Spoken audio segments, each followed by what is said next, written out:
আসসালামু আলাইকুম ওয়া রাহমাতুল্লাহি ওয়া বারাকাতুহু।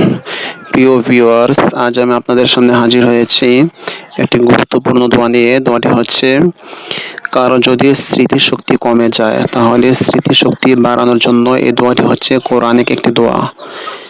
এই দোয়াটির আমল যদি বেশি করে করা হয় তাহলে মহান আল্লাহ রাব্বুল আলামিন ওই ব্যক্তির স্মৃতিশক্তি বাড়িয়ে দেন।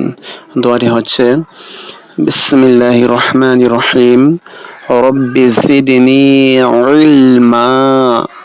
এই দোয়াটির অর্থ হচ্ছে, রব্বি, হে আমার রব, জিদ, আপনি বাড়িয়ে দিন, নি, আমার, রব্বি জিদনি, হে আমার রব, হে আমার প্রতিপালক, জিদনি, আপনি বাড়িয়ে দিন, ইলমা, ইলমা অর্থ হচ্ছে জ্ঞান, অর্থাৎ আপনি আমার জ্ঞানকে বাড়িয়ে দিন।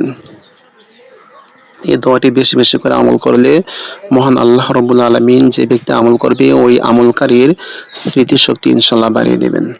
আসসালামু আলাইকুম ওয়া রাহমাতুল্লাহি ওয়া বারাকাতুহু।